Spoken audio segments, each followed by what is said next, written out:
Yo, what's up, you guys? My name is Burd, Burd Edits, Burd SP, whatever you want to call me. And today I am doing a tutorial on motion tracking with Element 3D and After Effects combined. A lot of my friends have been asking me how I did this motion track right here. Really not difficult at all. It takes a little bit of time, but other than that, it's really not that hard. So first off, I'm going to explain how to do the 3D motion track text, and then afterwards, if you're still around, I will teach you how to do 3D tracked logos like I did with the XGMX logo and stuff like that. So yeah, let's just hop right in. Alright, so what you're going to do is you're going to move in your cinematic, just have it cut down to where you want it. This is a huge cinematic file that I have, so it's not the full thing. So yeah, have your cinematic imported. Then what we're going to do, go over here, 3D camera tracker. Now you can do this with Buju or some other tracking camera feature, but I find it easiest doing it with this. I absolutely hate Buju. I do not like it, so I just straight up use the 3D camera tracker. So clicky and draggy, and just wait for it to load up. Alright, so it'll take a little bit for everything to load up. Once it's done, you'll just have a crap ton of dots. So what you're going to do is you're going to want to go over to the spot where you sort of want your text to be, like sort of. So I'm going to have mine be around here. Just click on the points. It doesn't really matter where it is because you can reposition. It's much better if it's obviously where you want it to be, because if I click over here and have something track over there, it's not going to look right when I move it all the way up over here. It's going to be a little bit shaky, sort of off point. So I'm going to have mine nice and close to where I want it to be. So it's going to be right around here. Oh crap, my bad. Alright, sorry, I had a few problems there. Alright, so what we're going to do, don't right click right away, so go ahead and click, then right click, create text and camera. So once you've done that, it'll create a camera that's 3D motion tracked that to the spot. So as you can see, it's perfectly tracked to the spot. Go up here to your text tool, highlight, and just change it to whatever you want. So for me, it's going to be Burd. I'm just going to have it as Burd. And you can change the text to whatever you want. I like this font. It's called Square Font. You can just get it at defont.com. I just like this font. So you change it. Don't worry about size. What you do want to worry about is position. So I am going to have mine over here. So what I'm going to do is you're going to be on the text. Click on this little cursor here. And just move it to where you want it. I think I have mine around there. Should still stay in the same exact place. If it isn't staying in the place and it's moving around a lot, then you did not track very well. So you're going to have to reposition.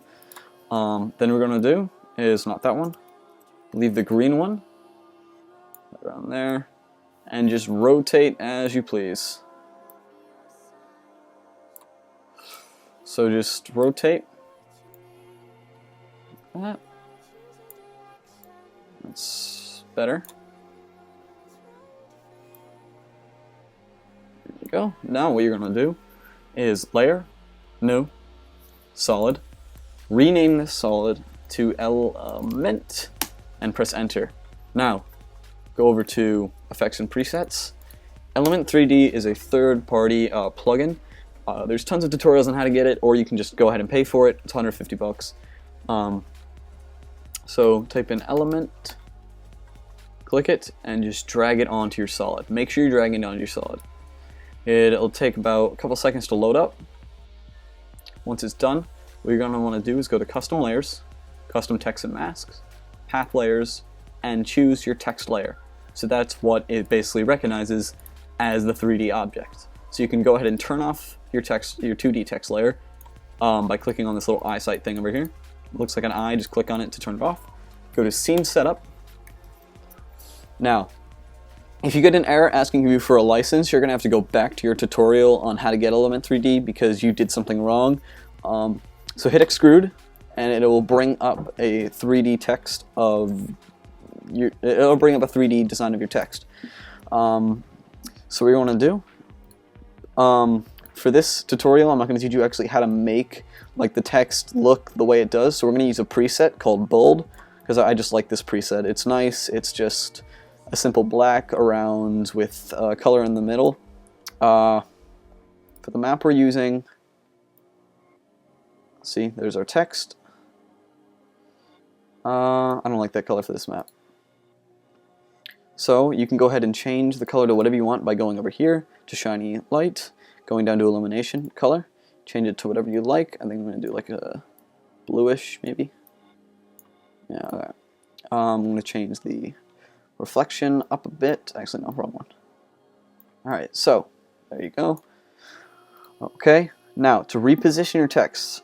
Oh crap. So I want to reposition my text so that it's over here, not over there. So what we're going to do, go over to where your text is, go to group 1 because you put your custom layer in path layer 1, so that's group 1. Go to group 1, particle replicator, position X, Y, and position Z. Those are what we're focusing on. So position Z is going to bring it up and forward. Just move this as you please. So move this around a bit. I apologize for any background noise if you can hear anything. Move it around a bit. And it's not at all where I want it to be. So just keep moving it. I know I could do this with numbers, but I'm just going to do this real fast. Alright, so once you've had it, have it move to the position that you want, relocate it now so that it just sort of fits. Rotation. Just trying to find the right rotation. There we go. Just make sure that's staying still. It is. That's looking nice. And to change the scale, because this is just really, really small, you can change particle count. No, not particle count. You go to particle look, particle size, just boost that up if you want to change the size of it. Alright, so I'm going to actually change the size quite much. Alright, so that's looking nice. That's looking quite nice. Now, what I want it to do is it is currently, if you go back into scene setup, it is currently reflecting an environment, a set environment. This is not the environment I want to reflect. I want it to reflect my map surroundings. So what I want to do is I want to go to my cinematic layer, Command C and Command V. Or if you're on Mac, or if you're on, just copy and paste it basically. If you're on Windows, Control C and Control V, Mac, Command C, Command V.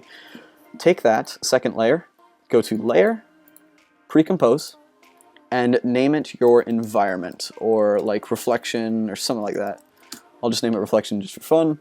What you're going to do is go over here, back to project. You were currently on effect controls, go back to project, take your reflection layer, and bring it down to this, which is the pre-compose.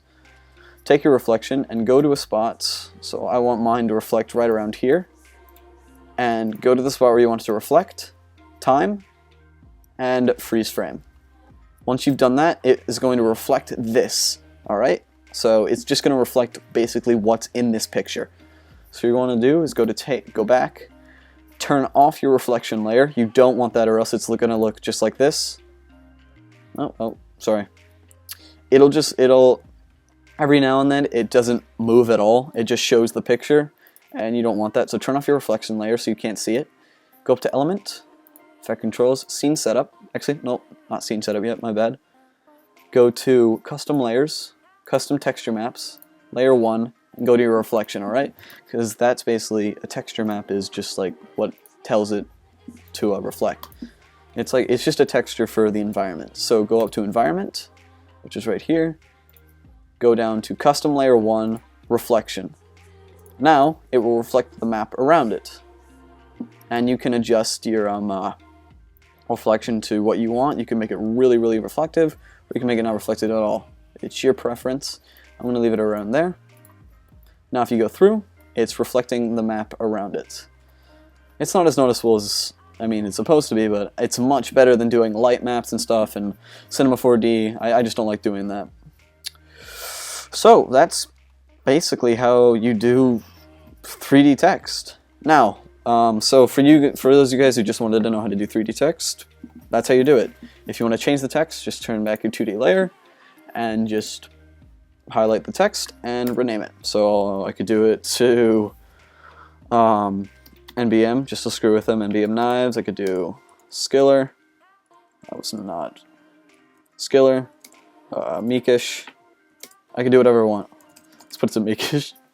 Alright, so let's turn that off. Alright, so if you want to do a logo, I'll teach you right now. That's just my iTunes playing. So, So right here I have XJMX Rays emblem right here, because I couldn't find just a plain XJMX logo. So for example, if I want to do the XJMX logo, or any other logo, doesn't really matter, we're going to do, take it and move it in, take your logo, move it in, click it, and just drag it into your timeline. Take it, and just, zoom in nice and far into it so that you can see it quite well. Go up to here, the pen tool, click your pen tool, and you're just going to crop out the logo in the parts where it's just supposed to be logo.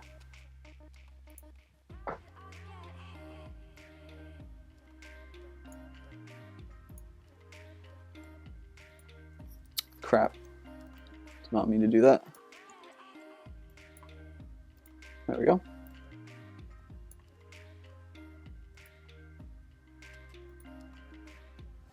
So just crop out the logo as you see fit.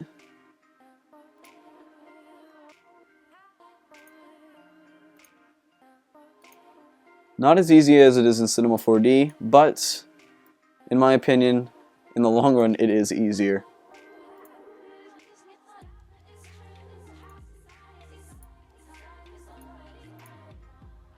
Alright, so then just correct it to what it's supposed to look like.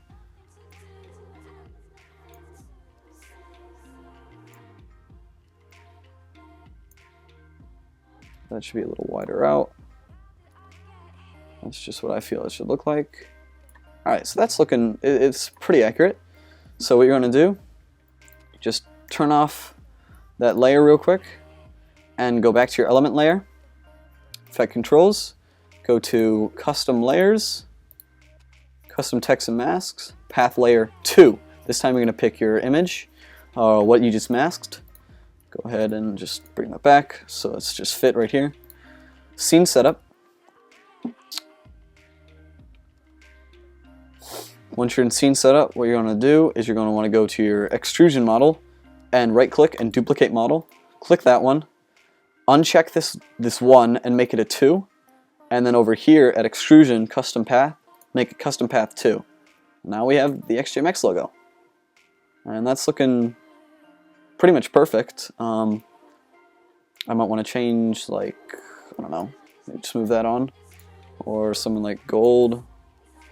That looks cool. And then it's going to be relocated back to, hold up. Oh crap. You need to 100% make sure that this is on 2 so that it knows that that's where it's supposed to be, or else it will not show up in your project. There it is. So now I gotta relocate it. So give me a second to do that. Alright, welcome back. XJMX Meekish. Anyway. Oh crap. So I just moved everything around, sort of copied the same positions, and that's basically what it came out to. I'm just gonna screw around with the texture real quick. You can do basically whatever you want with the texture. Yep. It always changes back. I don't know why it does that, but there we go. That looks nice. Let's just reposition the Meekish real quick. Group 2, particle replicator, rotation. There we go, right around. There we go. And there you go. There's your motion track for an app. So, I hope you guys enjoyed. If you did, please leave a like and comment, and I will see you guys in my next video. See you guys later.